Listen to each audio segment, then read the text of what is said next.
बिस्मिल्लाहिर्रहमानिर्रहीम। अस्सलाम वालेकुम। आज हम करेंगे यूनिट 7 की एक्सरसाइज 7C का question number 11। By introducing parenthesis evaluate the following. ठीक है, अब हमारे पास ये एक्सप्रेशन दिया हुआ है कि इसमें इसे सॉल्व करके और किस हद तक सॉल्व करना है। ठीक है, अगर ये नहीं हो रहा तो फिर इसमें पैरेंथेसिस लगा के तब इसे सॉल्व करने की कोशिश करते हैं।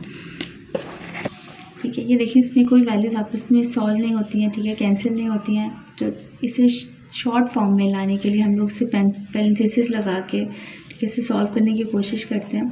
अब यहाँ पर देखिए डिनोमिनेटर में 2x है, यहाँ पे भी 2x है। ठीक है, अगर हम इसका एलसीएम ले लें, ठीक है, तो ये क्या हो जाएगा 2x और यहाँ पर होगा 5 + y। ठीक है, इससे ज़्यादा ये सॉल्व नहीं हो सकता। ठीक है, ये वेरिएबल है, ये कांस्टेंट है, तो इसका आंसर यही होगा। नेक्स्ट है सेकंड पार्ट इसका, इसमें है 24 - 8y² + z²। इसमें देखिए आपस में तो कोई वैल्यूज़ सॉल्व नहीं हो सकती हैं, लेकिन कॉमन इन दो वैल्यूज़ में से अगर देखें तो कॉमन आ सकता है। ठीक है, यहाँ पर 24 है और ये 8। ठीक है, इसमें से अगर 8 कॉमन ले लें तो यहाँ पे क्या रह जाएगा 3। ठीक है, 8 3 = 24, यहाँ पर 3 रह गया और यहाँ पर 8 1 = 8। ठीक है, और ये y² ये एज इट इज़। ठीक है, सिर्फ 2 वैल्यू से कॉमन लिया था, ये z² एज इट इज़। अब ये 1 लिखा हुआ था तो हम इसे रिमूव कर देते हैं, सिंपल इस तरह से लिखते हैं। ठीक है, इससे ज़्यादा ये सॉल्व नहीं हो सकता, इसका आंसर यही है। नेक्स्ट है इसका third part xy + zx + ax। अब इन वैल्यूज़ में देखें, ये आप इसमें तो सॉल्व नहीं हो सकते, लेकिन इसमें से अगर कॉमन ले लें, ठीक है, यहाँ पर भी x है, यहाँ पर भी है, यहाँ पर भी है। ठीक है, इसमें से हम x कॉमन ले लेते हैं तो यहाँ पर अब क्या रह जाएगा, इसमें से एक x कॉमन लिया बाहर आ गया और यहाँ पर सिंपल y रह गया, प्लस z आएगा और x यहाँ पर चला गया, प्लस इसमें से a लिखेंगे और ये x यहाँ पर। इसके अलावा ये और सॉल्व नहीं हो सकता, इसका आंसर यही है। नेक्स्ट है इसका फोर्थ पार्ट। ठीक है, इसमें ये एक्सप्रेशन दिया हुआ है, अब इसे सॉल्व करते हैं। ठीक है, इस वैल्यू में देखें यहाँ पर भी xy है, यहाँ पर भी xy है, यहाँ पर भी xy है। ठीक है, लेकिन x की देखें तो x² इसमें भी है, इसमें भी है, इसमें भी। ठीक है, तो हम x² कॉमन ले लेते हैं और y सब में है। ठीक है, यहाँ पर सिंपल y है, यहाँ पर y² है और y³। ठीक है, जो वैल्यू तीनों में होगी वो हम लेंगे। ठीक है, वो है y। अब देखिए x² और y हमने कॉमन ले लिया, तो यहाँ पर सिंपल 1 रह गया, प्लस नेक्स्ट वैल्यू में से x², ठीक है, वो कॉमन लिया था, y यहाँ पर y² है। ठीक है, तो हमने सिंपल y कॉमन लिया था, इसका मतलब है यहाँ पर सिंपल 1y रह गया, प्लस x² तो बाहर और यहाँ पर y भी बाहर, तो यहाँ पर y की कितनी वैल्यूज़ रह गई हैं, 2 वैल्यूज़ रह गई हैं। इससे ज़्यादा ये सॉल्व नहीं हो सकता, तो इसका आंसर भी यही है। क्वेश्चन नंबर 11 हमारा कंप्लीट हो गया। नेक्स्ट है question number 12। State the rule and right the next 3 terms of each sequence. ठीक है, इस क्वेश्चन में क्या करना है, हमने रूल भी फाइंड करना है। ठीक है, कि ये सीक्वेंस किस रूल के ज़रिए से आया, और जब रूल फाइंड कर लेंगे तो उसके बाद हमने नेक्स्ट 3 टर्म्स इस सीक्वेंस की वो फाइंड करनी है। इसका फर्स्ट पार्ट है, इसमें देखिए 5 9 13 17 एंड 21। ठीक है, तो इसमें देखेंगे कि कौन सा रूल इन्होंने अप्लाई किया हुआ है। ठीक है, ये देखिए 5 है, इसमें +4 करेंगे तो 9 आ जाता है, 9 में फिर +4 करें तो 13 आ जाता है। ठीक है, फिर 13 में 4 ऐड करें तो 17। इसका मतलब है ये वैल्यू हुई है n+4। ठीक है, तो अब इसे सॉल्व करते हैं। ठीक है, तो रूल इन्होंने यहाँ पर कौन सा अप्लाई किया हुआ था, n+4। ठीक है, अब यहाँ पे n का मतलब ये है कि आप इसमें वैल्यूज़ पुट करते जाएं। अब इसमें 1 पुट करेंगे तो देखिए फर्स्ट टाइम हमारे पास क्या बन जाएगी 5। ठीक है, यही है। अब इसमें 2 पुट करेंगे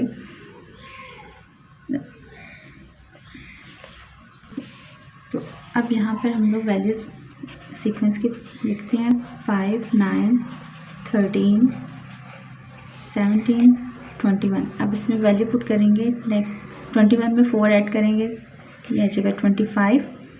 ठीक है, 25 में फिर 4 ऐड करेंगे 29, फिर इसमें 4 ऐड किया 33। कितनी टर्म्स हमने फाइंड करनी थी? 3, ठीक है। तो 1 2 3, 3 टर्म्स हमने फाइंड कर ली। नेक्स्ट है इसका सेकेंड पार्ट। इसमें है 40, 36, 32, 28 एंड 24, ठीक है। तो ये वैल्यूज़ देखें डिक्रीज़ होती जा रही हैं, ठीक है। लेकिन डिक्रीज़ किस तरह से हो रही है? देखिए 40 में से इन्होंने 4 माइनस किया है, 36 में से फिर 4 माइनस किया है तो 32, फिर 4 माइनस किया है। इसका मतलब है कि n में से हम -4 करते जाएंगे, ठीक है। मतलब जो टर्म हमारे पास आई है उसमें से 4 माइनस। तो इसका रूल क्या बनेगा हमारे पास? ठीक है, रूल हमारे पास यहाँ पे क्या इसका बन रहा है? रूल है n-4, ठीक है। मतलब जो टर्म दी हुई है उसमें से 4 माइनस करना है, ठीक है। अब इसमें से 24 में से फिर 4 माइनस करें, ठीक है। तो नेक्स्ट टर्म हमारे पास क्या हो जाएगी? 20, ठीक है। 20 में से फिर 4 माइनस करेंगे तो इसके बाद हमारे पास टर्म आ जाएगी 16। फिर इसमें से 4 माइनस करेंगे तो नेक्स्ट टर्म आ गई 12, ठीक है। तो उन्होंने नेक्स्ट 3 टर्म्स कहा था तो हमारे पास ये 3 टर्म्स आ गए हैं। नेक्स्ट है इसका थर्ड पार्ट, ठीक है। थर्ड पार्ट में ये सीक्वेंस दिया हुआ है। इसमें देखिए पॉइंट के बाद 3 वैल्यूज़ हैं, इसमें देखिए पॉइंट के बाद 2 वैल्यूज़ हैं, पॉइंट के बाद 1 है, ठीक है। यहाँ पर फिर पॉइंट रिमूव हो गया है। और अगर देखा जाए तो हमारे पास हर वैल्यू 10 से मल्टीप्लाई होती जा रही है, ठीक है। इसे सॉल्व करके देखते हैं, ठीक है। इसे थोड़ा सा रफ वर्क करके चेक करते हैं। देखिए इसे मल्टीप्लाई करेंगे हम 10 से, ठीक है। देखिए इसका पॉइंट रिमूव करें, ठीक है। 3 वैल्यूज़ थी, हमने 3 लगा लिया, ये 1 0 इससे मल्टीप्लाई हो गया, ठीक है। तो हम यहाँ पर इसको फिर 3 को 100 से अगर करें डिवाइड तो अब क्या होगा? पॉइंट के बाद ये, ठीक है, और इस 0 की जगह पर ये हो जाएगा, ठीक है। मतलब 3 को हमने 100 से डिवाइड किया और हमारे पास ये देखें ये आ जाता है, क्योंकि अभी देखें पॉइंट रिमूव करें तो फिर 100 आ जाता है। इसका मतलब है ये वाली वैल्यू हमारी आ गई सेकेंड टर्म की, ठीक है। अब फिर इसको देखें, अगर हम इसे मल्टीप्लाई करें 10 से, ठीक है। यहाँ पर 100 था, ये 1, ये 0, इस 0 से कैंसिल हो गया। अब यहाँ पर 10 रह गया। इसका मतलब है पॉइंट के बाद ये 1 इसके साथ और यहाँ पर ये 3, ठीक है। तभी हमारे पास 10 बनता है ना डिनोमिनेटर में, ठीक है। तो हमारे पास थर्ड टर्म यही है, ठीक है। अब फिर इसको अगर 10 से मल्टीप्लाई करें, ठीक है, तो इसका पॉइंट रिमूव करेंगे 10 और ये 10, ठीक है, कैंसिल, पॉइंट ख़त्म हुआ था, हमारे पास 3 आ गया, ठीक है। इस 3 को फिर हम अगर 10 से मल्टीप्लाई करें तो आंसर आ जाता है 30, ठीक है। तो हमारे पास सीक्वेंस में यही वैल्यू दी है। इसका मतलब है हमारे पास रूल क्या बन रहा है यहाँ पर? अब हम लिखते हैं कि रूल है हमारे पास 3 क्या नहीं 10 n, ठीक है। nth टर्म को हमने 10 से मल्टीप्लाई किया हुआ है। अब हम नेक्स्ट हमने इसकी 3 टर्म्स फाइंड करनी है, ठीक है। तो 30 को जब हम 10 से मल्टीप्लाई करेंगे, ठीक है, आपको समझाने के लिए यहाँ पे मैं लिख देती हूँ 30 है, इसको मल्टीप्लाई करेंगे अब 10 से, तो नेक्स्ट टर्म क्या आ जाएगी हमारे पास? 300, ठीक है। उसके बाद फिर हम 300 को मल्टीप्लाई करेंगे 10 से, तो हमारे पास उससे नेक्स्ट टर्म आ जाएगी 3000, ठीक है। फिर 3000 को मल्टीप्लाई करेंगे 10 से, तो हमारे पास आ जाएगी 30,000, ठीक है। तो हमारे पास टर्म्स कौन सी हैं? नेक्स्ट 3 टर्म्स इन्होंने कहा था ना, तो हमारे पास टर्म्स होंगी 30 के बाद आएगी 300, इसके बाद 3000 एंड फिर 30,000, ठीक है। क्वेश्चन नंबर 3 भी हमारा कंप्लीट हो गया। नेक्स्ट है question number 13, write down the first 5 terms of the sequence produce by the given rule, ठीक है। इसमें क्या कह रहे हैं कि आपने फर्स्ट 5 टर्म्स फाइंड करनी है सीक्वेंस की, ठीक है, और रूल हमें ये दिया हुआ है, ठीक है। फर्स्ट पार्ट है इसका, इसमें है nth term is equal to 6n, ठीक है। क्या दिया है? nth term is equal to 6n। अब ये हमारे पास है 6n। अब हम इसमें क्या करते हैं? हम यहाँ पर करते हैं when n is equal to 1, ठीक है। तो जब इसमें पुटिंग करेंगे कि 6n है, एन की जगह पर हम 1 पुट करेंगे तो 6 1 ज़ा 6, ठीक है। और जब हमारे पास n इज़ इक्वल टू 2, फिर क्या होगा, n की जगह पे हम 2 पुट करेंगे, ठीक है। ये हो जाएगा 6 2 ज़ा 12। 5 टर्म्स हमने फाइंड करनी है तो हम n की वैल्यू 5 तक लेंगे। 5 लिखती हूँ मैं यहाँ पर 3, 6 3 ज़ा 18, n इज़ इक्वल टू 4। यहाँ पर रोज़ में वैल्यू पुट करेंगे, n की जगह पे 4 तो 24 and n is equal to 5। यहाँ पे पुटेंगे 6 5 ज़ा 30, ठीक है। तो हमारे पास सीक्वेंस में फर्स्ट 5 टर्म क्या होंगी, 6 12 18 24 एंड 30। सेकेंड पार्ट है इसका, इसमें nth टर्म हमें दी हुई है n+3, ठीक है। रूल में है यहाँ पर n की वैल्यू है n+3, ठीक है। तो when n is equal to 1, ठीक है। जब इस रूल में पुट करेंगे n की जगह पे हम पुट करेंगे 1 + 3, ठीक है। तो ये हो जाएगा 1 + 3, तो ऐड करेंगे 4 आ गया, ठीक है। when n is equal to 2, ठीक है। अब इसी रूल में पुट करेंगे तो 2 + 3, n की जगह पे हमने 2 वैल्यू लिखी और 3, ये आ जाएगा 5। n is equal to 3, 3 + 3, 3 + 3 6, n is equal to 4। यहाँ पे पुट करते रहेंगे 4 + 3, यह आ जाएगा हमारे पास 7, ठीक है। n इज़ इक्वल टू 5, इस रूल में पुट करेंगे तो 5 + 3 8। तो हमारे पास सीक्वेंस क्या आ गया है, 4 5 6 7 8। 5 टर्म्स हमें फाइंड करने थे, 1 2 3 4 5, इसका ये आंसर है। नेक्स्ट है इसका थर्ड पार्ट, इसमें हमें दी हुई है nth term is equal to 2n - 1, ठीक है। तो इसे सॉल्व करते हैं। nth टर्म हमारे पास क्या है, 2n - 1, ठीक है। तो फर्स्ट टर्म अब हमने फाइंड करनी है, ठीक है। तो यहाँ पर हम सिंपल ऐसा करते हैं, when n is equal to 1, तो इस n की वैल्यू अब हम इस रोल में पुट करेंगे, n की जगह पे हम 1 पुट करेंगे, -1, 2 1 ज़ा 2 और 1, 2 - 1 1 आ गया, ठीक है। अब हम यहाँ पे लिखते हैं when n is equal to 2, ठीक है। ये हमारे पास सेकेंड टर्म होगी इसकी, और इस रूल में पुट करेंगे 2, n की जगह पे हम वैल्यू पुट करेंगे अब 2 और ये -1, 2 2 ज़ा 4, 4 - 1 3, ठीक है। n इज़ इक्वल टू 3, 2 यहाँ पर 3, ठीक है। ये हमारे पास क्या थी, यहाँ पे फर्स्ट टर्म, यहाँ पे आप लिखने बेशक ये हमारे पास क्या है, सेकेंड टर्म।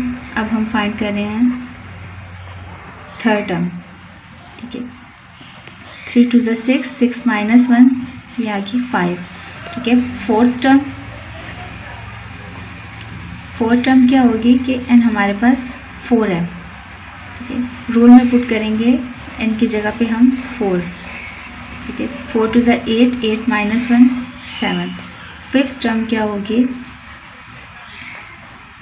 जब हमारे पास n इज़ इक्वल टू 5, ठीक है। रूल में पुटिंग करेंगे n की जगह पे 5, 5 2 ज़ा 10, 10 - 1 9, ठीक है। फिफ्थ टर्म तक हमने फाइंड करना था, तो सीक्वेंस हमारे पास अब क्या बन गया, 1 3 5 7 एंड 9, ये इसका आंसर है।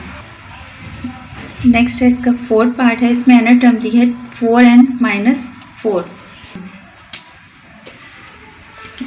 अब हमने nth टर्म हमें दी हुई है, फर्स्ट टर्म हमने फाइंड करनी है, ठीक है। तो फर्स्ट टर्म, ठीक है, फर्स्ट टर्म हमने फाइंड करनी है और रूल है 4n - 4, ठीक है। तो when n is equal to 1, ठीक है। तो रूल में पुटिंग करेंगे 4, n की जगह पे 1 - 4, 4 1 से 4, 4 माइनस 4 0, ठीक है। सेकेंड टर्म, ये फोर्थ पार्ट है, इसमें nth टर्म है हमारे पास 4 एंड माइनस 4, ठीक है। इसकी फर्स्ट टर्म हमने फाइंड करनी है, ठीक है। nth टर्म हमें क्या दी हुई है, 4 एंड माइनस 4। अब इसमें हम n की वैल्यू 1 पुट करेंगे, ठीक है। 1 n इज इक्वल टू 1, जब इसमें पुटिंग की n की जगह पर यहाँ पर 1, ठीक है। 4 1 माइनस 4 इज इक्वल टू 0, ठीक है। अब क्या करेंगे, सेकेंड टर्म हमने फाइंड करनी है। अब हम करेंगे n is equal to 2 put, ठीक है। इसमें जब 2 पुट करेंगे, यहाँ पर 4 n की जगह पर अब 2 आ जाएगा और माइनस 4, 4 2 ज़ा 8, 8 माइनस 4, ठीक है, आ जाएगी वैल्यू टर्म हमारे पास 4 आ। थर्ड टर्म है, अब इसमें हम n is equal to 3 put करेंगे, ठीक है। nth टर्म में हमने n की जगह पे 3 पुट किया, 3 4 ज़ा 12, 12 माइनस 4 11, ठीक है। अब फोर्थ टर्म फाइंड करते हैं, 1 n इज इक्वल टू 4, यहाँ पर हम n की जगह पे 4 पुट करेंगे, 4 4 ज़ा 16, 16 माइनस 4 इज इक्वल टू 12, ठीक है। फिफ्थ टर्म है 1 n इज इक्वल टू 5, ठीक है। यहाँ पर 4 n की जगह पे हमने 5 पुट किया, 5 4 ज़ा 20, 20 माइनस 4 16, ठीक है। तो हम बल्कि सॉरी, ये थर्ड टर्म में मैंने 4 6 ज़ा 12, 12 माइनस 4, ठीक है, फिर 8 है, इससे गलती होगी 8, ठीक है। अब इसका सीक्वेंस लिखते हैं। इसकी फर्स्ट वैल्यू 0, थर्ड है 4, सॉरी सेकंड वैल्यू है इसकी 4, थर्ड है 8, फोर्थ टर्म है हमारे पास 12 और फिफ्थ टर्म है हमारे पास 16, ठीक है। ये 5 टर्म्स हमारे पास आ गए। अब नेक्स्ट है क्वेश्चन नंबर 5। इसमें nth टर्म हमें दी है 2n प्लस 5, ठीक है। First term